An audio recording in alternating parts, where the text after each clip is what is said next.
একটি সুন্নাতের রেওয়াজ।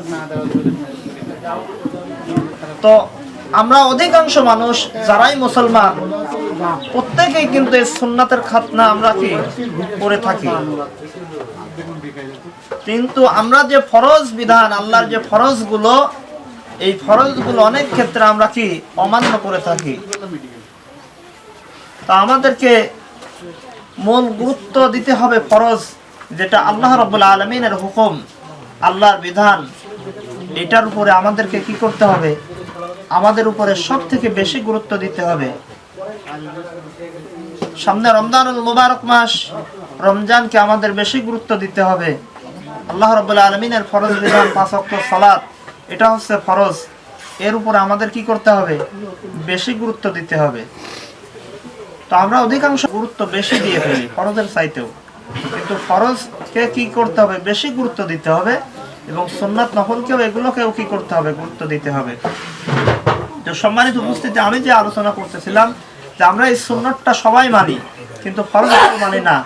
অন্যায়, অশ্লীল, আহাজারি এগুলো আমরা মানি না। অন্যায় কাজ আমরা মানে অনেকে নির্দ্বিধায় করে চলে যাচ্ছে, অথচ এগুলো যে অন্যায়, এগুলো তার কি করে না, বিবেক বুদ্ধি দ্বারা এগুলো চিন্তা করে না। আল্লাহ রাব্বুল আলামিন বলেন, লাহুম কুলুবুল লা ইয়াফকাহুনা বিহা ওয়া লাহুম আ'য়ুনুন লা ইবসিরুনা বিহা ওয়া লাহুম আযানুন লা ইয়াসমাউনা বিহা উলাইকা কাল আনআমি ওয়া লাহুম আযাব। আল্লাহ রাব্বুল আলামিন বলতেছেন, যাদের অন্তর আছে কিন্তু তারা কি করে না, উপলব্ধি করে না, এবং চক্ষু আছে, চক্ষু দ্বারা দেখে না, এবং কান আছে, এরপরেও তারা শোনে না। উলাইকা কাল আনআম, তারা চতুষ্পদ জন্তুর মতো, গরু, ছাগল, কুত্তা, শূকরের মতো। আল্লাহ বলছেন না, এটাও হচ্ছে ভুল হবে, বালহুম আদাল, বরং এর চাইতেও কি হবে, নিকৃষ্ট হবে তারা। কারণ আমি মানুষকে কি দিছি, আমি মানুষকে অন্তরে বিবেক শক্তি দিছি, বুদ্ধি শক্তি দিছি, তারা বুঝবে, অনুধাবন করবে, কোনটা ভালো কোনটা মন্দ কি মানুষ বুঝবে, যে এটা আমার ক্ষেত আরেকটা। আর ওই রব্বুল আলামিন বলতেছেন, ওয়ালাহুম আযানুল্লাহ ইয়াসমাউনা বিহা, আমি মানুষকে কান দিছি, কর্ণ দিছি, এরপরেও যে মানুষটা শুনেও শোনে না। অর্থাৎ আজান হচ্ছে মসজিদে, সালাতের দিকে ডাকা হচ্ছে, কিসের দিকে, সালাতের দিকে ডাকা হচ্ছে, ও যাচ্ছে কোন দিকে, অন্য দিকে চলে যাচ্ছে, সালাতের বিমুখ দিকে চলে যাচ্ছে। অতএব জানার পরেও, এই কান দিয়ে আজান শোনার পরেও মসজিদে যায় না, সালাত আদায় করে না, এই সমস্ত মানুষ হচ্ছে চতুষ্পদ জন্তুর মতো। আর এই ক্ষমতা, এই তিনটা ক্ষমতা যেহেতু চতুষ্পদ জন্তুর দেয়া হয় নাই, এই জন্য আল্লাহ বলছেন বালহুম আদাল, এদের চাইতেও কি হবে, ওরা নিকৃষ্ট হবে। এই জন্য সম্মানিত উপস্থিতি, এই জন্য জীবনে, পূর্ব জীবনে যা ভুল করেছি সব কি করতে হবে, খাসভাবে তওবা করে নিয়ত করে আল্লাহর রাস্তায় ফিরে আসতে হবে। আর যদি এই অবস্থায় আপনার মৃত্যু হয়, অবস্থা কি হবে জানেন? আল্লাহ রাব্বুল আলামিন বলেন, মিন ক্বাবলি আইয়াতি আহাদাকুমুল মাউত, এই অবস্থায় মানুষ অন্যায় কর্ম করতে করতে করতে করতে একটা অবস্থায় মৃত্যু তার সামনে চলে আসে, আজরাইল উপস্থিত হয়ে যায়। তখন ওই ব্যক্তি আল্লাহর কাছে আরজ করে, আল্লাহ আর কিছুদিন সময় দাও, আর কিছুদিন সময় দাও। মিন ক্বাবলি আইয়াতি আহাদাকুমুল মাউত ফায়াকুলু রাব্বি লাউলা আখারতানি ফাআজালিন করিব ফাআসাদদাকু ওয়া আকুম মিনাস সালিহিন, আর কিছুদিন সময় দাও, পিছনে যা গুনাহ করেছি, ভুল করেছি, সামনের জীবনগুলো সঠিক হয়ে চলবো, সৎ কাজ করব, এবং নেককার এবং সালেহিনদের সাথে কি করব, মিশে যাব, তাদের সাথে সৎ কাজ করব। কিন্তু আল্লাহ বলবে কি, আল্লাহ বলবে, না বান্দা, তোমাকে 50-60 বছর তোমাকে জীবন দিয়েছি, এত লম্বা হায়াত পাওয়ার পরেও তুমি কি করতে পারোনি, তুমি ভালো কাজটা করতে পারোনি, তুমি আমার হুকুমগুলো মানতে পারো নাই। অতএব তোমাকে যদি কিয়ামত পর্যন্ত যদি হায়াত দেওয়া হয়, তুমি ভালোটা করবে না। এই জন্য সম্মানিত উপস্থিতি, এখনো সময় আছে, এখনো আমাদের জীবন আছে, এখনো আজরাইল আমাদের সামনে কি উপস্থিত হয়ে যায় নাই, এখনো তওবা করার সময় আছে, এখনো আমাদের আল্লাহর রাস্তায় চলার সুযোগ আছে। এই জন্য আমি সবাইকে অনুরোধ করে বলতে চাই, সবাই একদম খাস নিয়তে আগামী সামনে রমজানুল মুবারক মাস, আজকে থেকেই যারা 5 ওয়াক্ত ফরজ সালাত আদায় করি না, তারা 5 ওয়াক্ত ফরজ সালাত আদায় করবে, একদম খাসভাবে নিয়ত করব। এবং যারা কোরআনুল কারীম পড়তে জানে না, কোরআন পড়তে হবে। কারণ আমি জুম্মার আলোচনায় বলেছি যে কোরআনের এত মর্যাদা, যে কোরআনের মর্যাদার কারণে কি সবকিছুর এত মর্যাদা এই রমজান মাস। অথচ আপনি দেখেন এই একই রমজান মাস মুহাম্মদ সাল্লাল্লাহু আলাইহি সাল্লামের পূর্বে, কোরআন নাজিলের পূর্বে রমজান মাস কি আসে নাই? রমজান মাস এসেছে। কোরআনুল কারীম নাজিলের পূর্বে রমজান মাস এসেছে, কিন্তু রমজানের কোনো মর্যাদা এত ছিল? এত মর্যাদা ছিল না। রমজানের এত কোনো পরিবর্তন ছিল না। রমজান মাসে আসমানের দরজা খোলা হতো না, জান্নাতের দরজাও খোলা হতো না, জাহান্নামের দরজাও বন্ধ করা হতো না, এবং শয়তানকেও কি করা হতো না? শৃঙ্খলাবদ্ধ করা হতো না। অথচ এই রমজান মাসে যখন কি হলো, কোরআনুল কারীম নাজিল হয়ে গেল, আল্লাহ রাব্বুল আলামিন বললেন, ফেরেশতারা এই রমজান মাসের বরকতে, এই রমজান মাসের জন্য আমি কি করলাম? সমস্ত আসমান এবং জমিনের বরকতের দরজা খুলে দিলাম, এবং জান্নাতের দরজা খুলে দিলাম, জাহান্নাম বন্ধ করে দিলাম। এটা আল্লাহর দয়া, এটা আল্লাহর দয়া। আর এই এত দয়া কিসের জন্য? আল্লাহর সিফাত, আল্লাহর কোরআনের কারণে। অথচ আমরা হতভাগা মুসলমান, আমরা কোরআন থেকে আমরা দূরে। আর আমাদের এই অধঃপতন, সবাই দিকে খেয়াল করেন, আমাদের যে সারা বিশ্বব্যাপী আমাদের যে একটা অধঃপতন, আমাদেরকে মারছে, এই সব কিছুর কারণ হচ্ছে আমরা কোরআন থেকে দূরে সরে যাওয়া। একটু ভিডিও নেব তো। আচ্ছা ওই ভাই এই পাশে আপনি এই পাশে সবাই দিকে খেয়াল করেন, আমরা মুসলমান যে সারা পৃথিবীতে নির্যাতিত, নিষ্পেষিত হচ্ছি, এর একমাত্র কারণ কি? কোরআন থেকে দূরে সরার কারণে। কারণ কোরআন থেকে দূরে সরার কারণে আমরা মুসলমানের মধ্যে কি করেছি? বিভেদ সৃষ্টি করে ফেলেছি। এক মুসলমান আর এক মুসলমানের, এখন যদি এক মুসলমান কষ্টে পড়ে, আর এক মুসলমান কি করে না? তার সাহায্য করে না, তাকে হেল্প করে না। আবার দেখেন এক রাষ্ট্রে আর আরেক রাষ্ট্র, এখন মুসলমানদের রাষ্ট্রও আলাদা বানা ফেলেছে। ওই রাষ্ট্রের মুসলমান আর এই রাষ্ট্রের মুসলমান, ওই রাষ্ট্রের মুসলমান বিপদে পড়েছে আর এই রাষ্ট্রের মুসলমান কিছুই বলে না।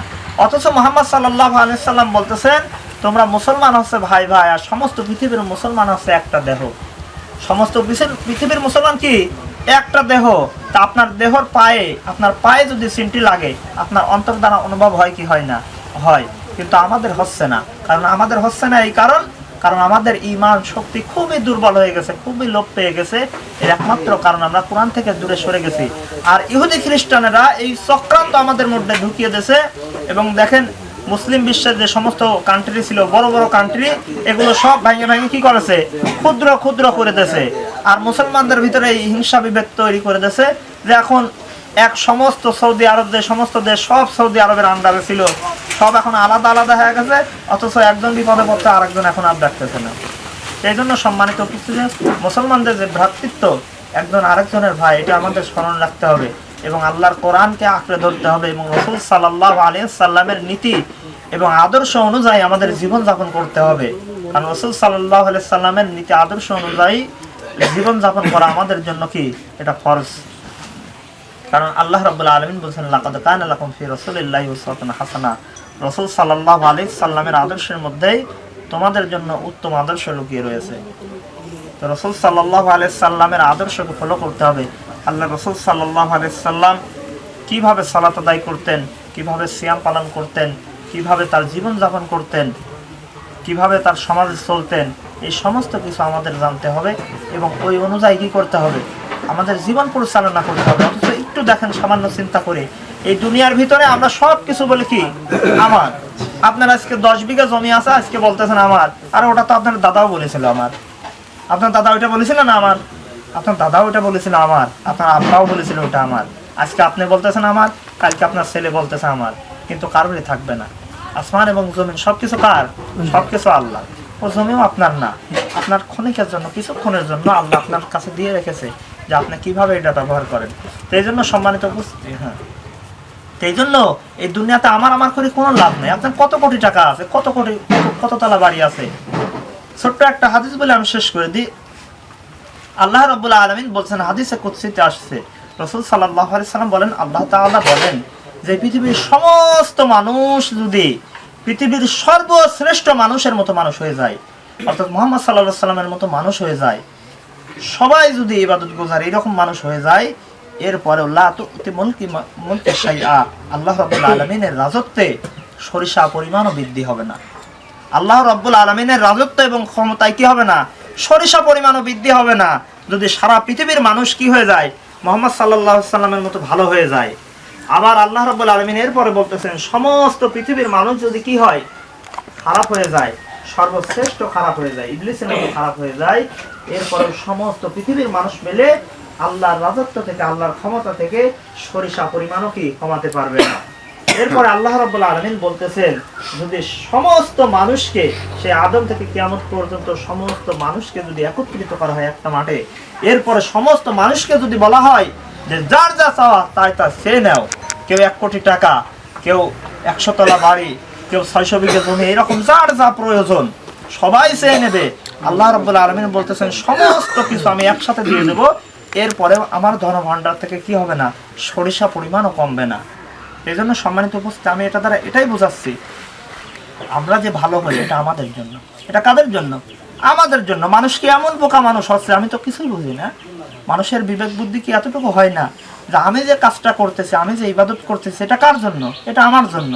আর আমি যদি শয়তানি করি, আমি যদি অন্যায় বদমাইশি করি, ওটাও আমাকেই কি করতে হবে? ভোগ করতে হবে, শাস্তি সাজা ভোগ করতে হবে। এটা আল্লাহর কোনো কি, আল্লাহর কোনো আসে যায় না। আল্লাহ কারো মুখাপেক্ষী না। কুল হু আল্লাহু আহাদ আল্লাহুস সামাদ।